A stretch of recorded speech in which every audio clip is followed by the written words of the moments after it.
welcome to the GNN Evening Show, where we bring you the unbiased truth. We have a 10-minute special on the Berlin Wall. First off, we have Samantha Chang explaining the difference between the East and the West.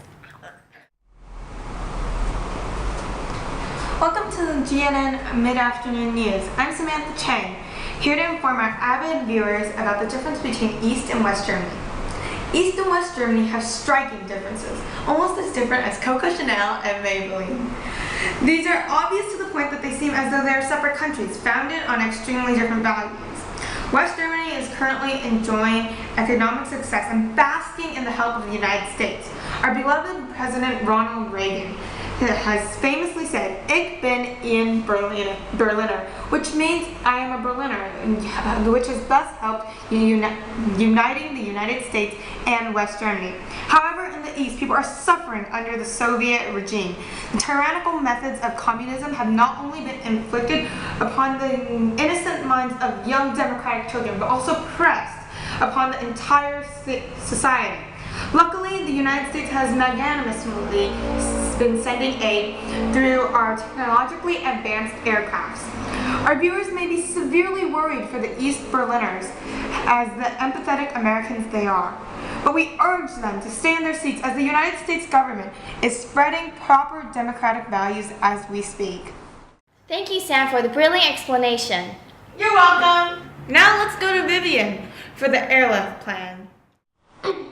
Calculation indicated that the population of East Germany would need 1,700 calories per person per day, which leads to a grand total of 646 tons of flour and wheat, 125 tons of cereal, 64 tons of fat, 109 tons of meat and fish, 180 tons of dehydrated potatoes, 180 tons of sugar, 11 tons of coffee, 19 tons of powdered milk, 5 tons of whole milk for children, 3 tons of fresh yeast for baking, 144 tons of dehydrated vegetable, and 38 tons of salt and 10 tons of cheese. In total, 1,534 tons were needed to keep the 2 million people alive. Additionally, cities needed to be kept power and heated, which would require another 3,475 tons of coal and gasoline.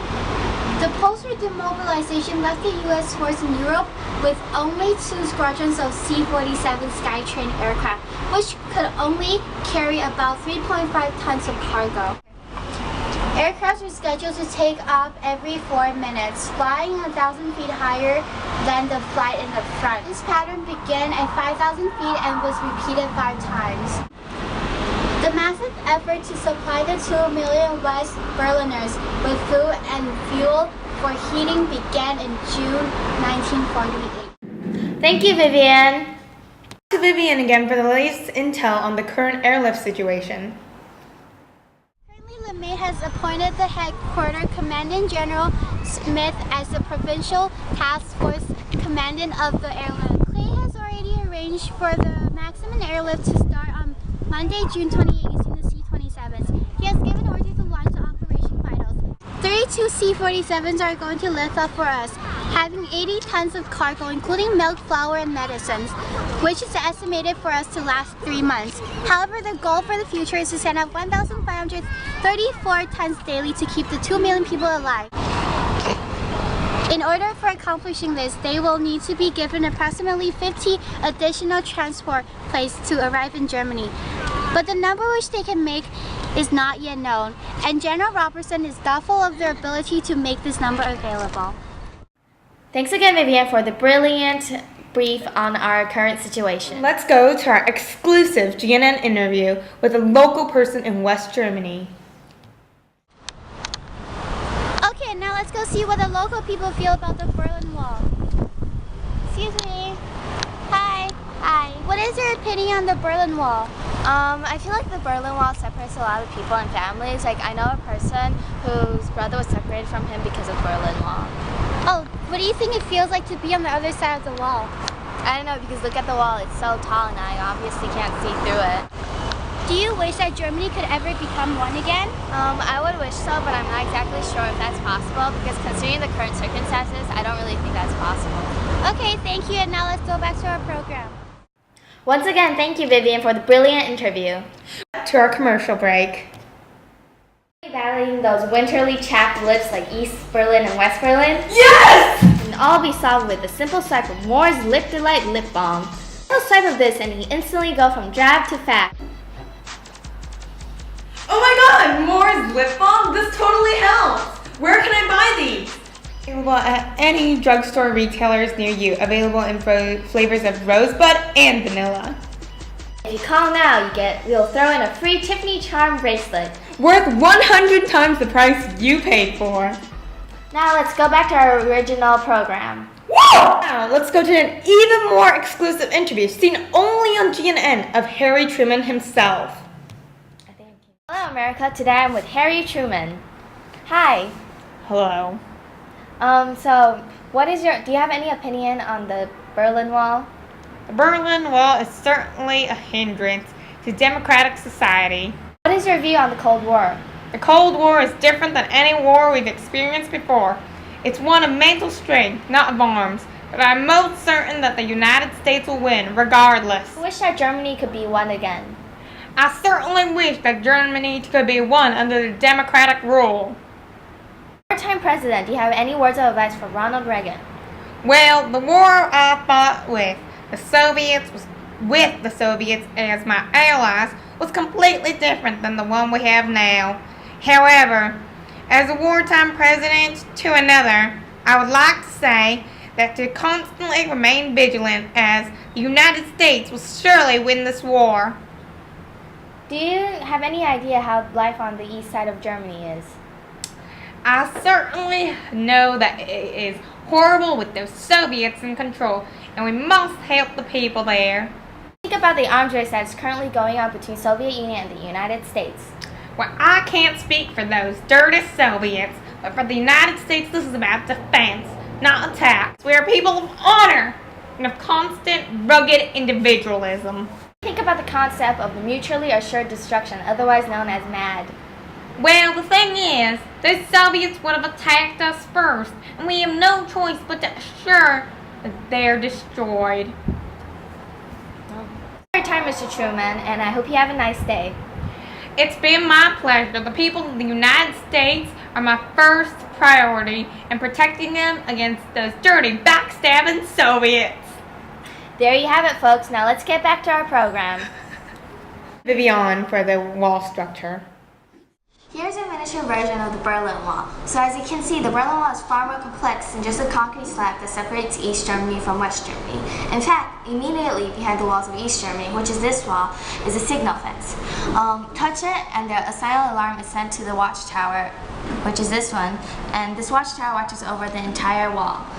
And it only takes a few seconds before the patrolling guards realize where you are. Even if the guards do not shoot, and an automatic gun that is situated every 100 meters on the signal fence, which is this, will automatically shoot you. And after the signal fence comes the tank traps, which are these four. This is to prevent a large vehicle from breaking through the wall. After the tank traps is a mat of steel spikes, which is here. This is 14 feet wide. And it will injure and damage anybody who comes through this mat. And after the steel spikes come the control strip, also known as the K2. The control strip is an area where there is only bare sand. This makes footprints easily visible. And after the control strip comes the light tower, which is situated in the middle of the Berlin Wall. 302 watchtowers are situated throughout the Berlin Wall. And after the watchtower comes the column tracks, which are places where soldiers patrol and where vehicles come and go. And these two are the column tracks. This only authorized soldiers and vehicles are allowed to pass through this part. And after the column track comes another control strip, which is known as the K6. And in the K6, dogs are often patrolling this area.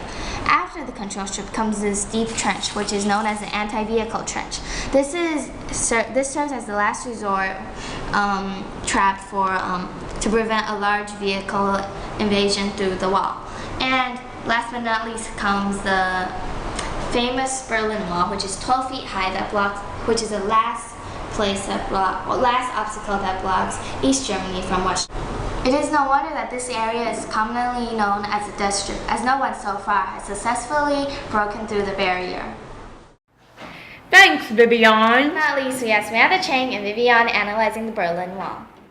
Architectural specialist Yvonne Von Lon, who graduated from the University of California, Berkeley. Hello. I'll be here to ask you a few questions. Oh, that's fine. That's awesome, actually. Great. Okay, so how did both sides, meaning the Soviet Union and the United States, react to the building of the Berlin Wall? Well, the West in general built itself into an economic powerhouse, whereas the situation in the East, it was definitely dismal and the economy remained static. Several East Berliners who had gone to do jobs just for a few days were totally stranded. Stranded? Yeah, stranded in West Berlin because they weren't able to get back to their families. For example, there was Rudolf Brand. He was separated from his family when the wall was constructed, and in his case, when he returned, there were very drastic changes, such as his mother and uncle had both passed away, and his wife had divorced him to remarry. You know what? In one of our interviews with a local person, they also mentioned this as well. Really? One person was separated from his brother because of this. This is definitely a common incident. It was not uncommon. What effect did this event have on Germany? Well, Berliners were unable to progress with the modern world. The wall enabled a Soviet occupation on the eastern side of the wall, and it interfered with commerce. The wall allowed the Soviets to gain influence over East Berlin. And the Western powers, they increased their hold, respectively, over the West. So you're saying that the two cultures were starting to grow apart? Definitely. It was almost as if they were raised on different values and in different countries. Okay, I see. More specific on the effect it had overall on the whole country? Well, if you're asking as to whether it was negative or positive, as a historian, I certainly have to say it's a matter of perspective. It's our job to look from all points of view. And to the citizens of East Berlin, they had no hope of achieving a better life. And this was definitely not a good thing to them. It was negative. It was detrimental, in fact. However, to the people in the Soviet, they saw this as an opportunity they could grasp in order to take hold of the Eastern Germany. And for the West, I think some people may say that it was good and others may say that it was bad. In general, to the public, the government would portray this as bad, but I'm sure some were secretly glad that West Berliners were under their influence and hold. Okay, so you're saying that everything really depends on the perspective and how you look at it. Yeah, definitely. I mean, isn't that what history all boils down to at one point? Then how do you think this impacts the relationship between the United States and the Soviet Union? Well, with the Cold War already at hand, and with the Iron Curtain drawn, this wall is just like another one of those in a smaller, almost microcosm of the entire Soviet Union and United States Cold War. It's a symbol of segregation and tension between the United States and the Soviet Union, and it certainly does not make anything better if you're looking at it from an impartial point of view. So you're saying that it really didn't have any effect on it, negative or positive? Well, it did have an effect, that's the thing. But the problem is the war was already escalated to such tensions that I'm not sure that the Berlin Wall in particular affected it so much as it was a symbol. Oh, so you're saying that the Berlin Wall did affect it as a symbol, but not as an overall effect to the war. Yes, it's more as if a gun is a symbol in a war, is it not? But one gun does not make much of a difference in an entire blown up war. Oh, I see now. Thank you for coming today. No problem. Okay, now that concludes our 10-minute special of the Berlin Wall. Bye.